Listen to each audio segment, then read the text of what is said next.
Hello student, कैसे हो? आशा करता हूँ आप सब अच्छे होंगे। यह जो मेरे द्वारा आज वीडियो लाई जा रही है, ये आपको ये समझाने के लिए लाई जा रही है कि किस प्रकार से आपको एग्जाम को टैकल करना होगा। और ये जो वीडियो है, मैं अनुरोध करूंगा अभिभावकों से भी कि ये जो वीडियो आप इनको जरूर देखें अपने बच्चों के साथ, कि आपको बच्चों से आपने क्या क्या करवाना है, कैसे टाइम टेबल रहने वाला है, कितना टाइम पढ़ना पड़ेगा और कितने टाइम में ये एग्जाम क्लियर हो सकता है, कितनी पढ़ाई करनी पड़ सकती है। तो इन सभी बातों पे आज हम चर्चा करने वाले हैं। ठीक है, सबसे पहले जो बात आती है वो है कि आपको कितनी पढ़ाई करनी पड़ेगी। नंबर 1 पॉइंट, कितनी पढ़ाई करनी पड़ेगी आपको। आपको जो बच्चे हैं, सुबह आपको कितने बजे उठना पड़ेगा? कम से कम 4 बजे मॉर्निंग में आपको उठना पड़ेगा। ठीक है, और दूसरा जो पॉइंट रहने वाला है, एग्जाम को टैकल कैसे करना है। एग्जाम को टैकल करने के लिए यहाँ पे जितने भी आपको पढ़ाया जाएगा उसको आपको घर जाके क्या करना है, घर जाके आपको उसका डेली क्या करना है, रिवीजन करना पड़ेगा। ठीक है, और रिवीजन के बाद जो करना पड़ेगा आपको, वो करना पड़ेगा हमारे द्वारा जितने भी यहाँ पे सब्जेक्ट पढ़ाए जाते हैं, वो क्या हो, हिंदी लैंग्वेज हो या इंग्लिश लैंग्वेज हो। नंबर 1। नंबर दो क्या है, मैथ्स हो। ठीक है, नंबर तीन क्या है, रीजनिंग हो। इसके लिए आपको क्या करना पड़ेगा, इसके लिए आपको डेली के डेली क्या करना पड़ेगा, रिवीजन करना पड़ेगा जितना आपको पढ़ाया जाता है। आपको पता है जेएनवी में जो है कंपटीशन बहुत हाई लेवल का है। जो बच्चे होते हैं नीचे, विकास नगर हो गया या देहरादून हो गया, यहाँ के जो बच्चे हैं बहुत मेहनत करते हैं, बहुत पढ़ाई करते हैं, क्योंकि यहाँ पे कंपटीशन कितना है, बहुत हाई लेवल का। इसलिए आपको भी क्या करना पड़ेगा, डेली के डेली ये जो तीनों सब्जेक्ट पढ़ाए जाएंगे आपको, इन तीनों सब्जेक्ट का क्या करना पड़ेगा, आपको डेली रिवीजन मारना पड़ेगा। ठीक है, तभी आपका एग्जाम क्लियर हो सकता है। और अभिभावकों को भी मैं कहना चाहूंगा कि आप अपने बच्चों को ज्यादा से ज्यादा पढ़ाई के लिए क्या करें, मोटिवेट करें। या आपको कैसे ज्यादा खेलते हैं, फिरते घूमते हैं या कुछ भी ऐसी एक्टिविटी करते हैं, तो उनसे आपको क्या है, रोकना पड़ेगा। ज्यादा से ज्यादा ध्यान आपको क्या करवाना पड़ेगा, पढ़ाई में लगवाना पड़ेगा। ठीक है, तभी जाके एग्जाम क्लियर हो सकता है।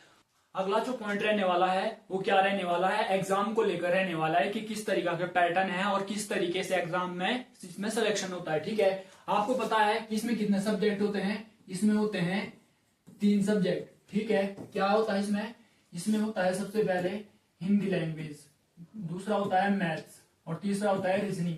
ठीक है, रीजनिंग में कितने नंबर का होता है, ये होता है आपका 50 नंबर का। मैथ्स कितने नंबर की होती है, मैथ्स होती है 25 नंबर की। और हिंदी कितने नंबर की होती है, हिंदी भी होती है 25 नंबर की। ठीक है, 25 नंबर की हिंदी होती है।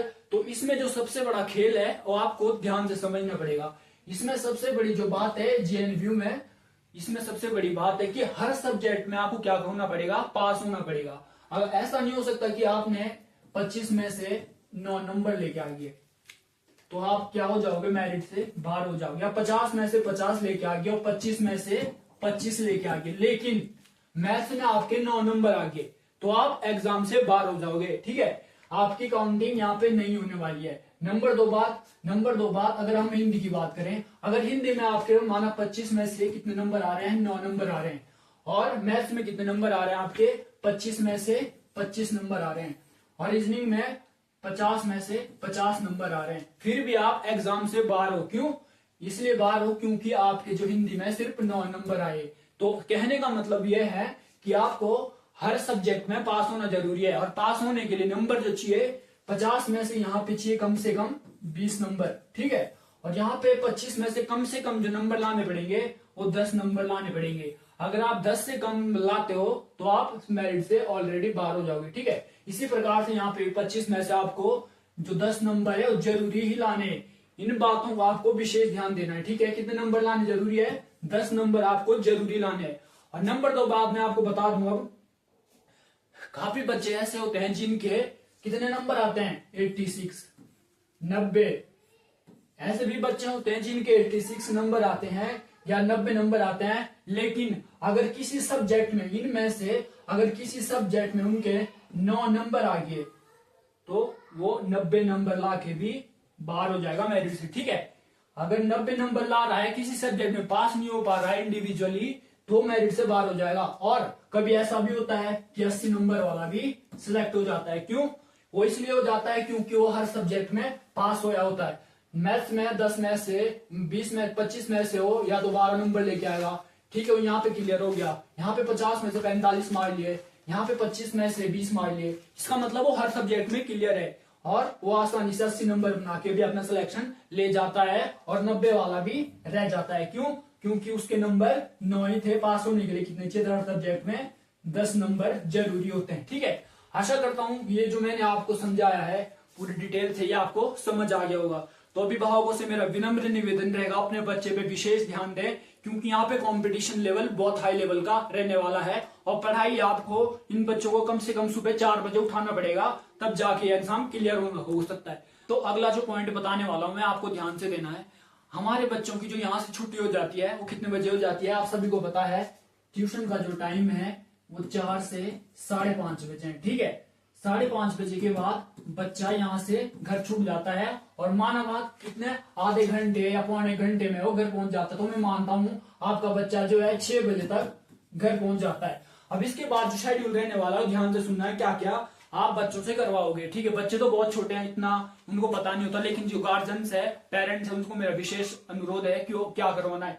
इसके बाद आपको बच्चे को 7 से या 7:30 बजे से आपको बच्चे को पढ़ने बिठा देना है कि पढ़ने बैठ जाओ, और कम से कम कितना 9 या 9:30 बजे तक, 9:30 बजे तक आपको बच्चों को पढ़ने देना है, तब तक खाना नहीं देना है। ठीक है, क्योंकि अगर उन्होंने खाना खा लिया तो बच्चे को तुरंत नींद आ जाती है और वो फिर सो जाते हैं। ठीक है, और 9:30 बजे खाना खा के तुरंत सो जाओ फिर, और सुबह कितने बजे उठ जाओ?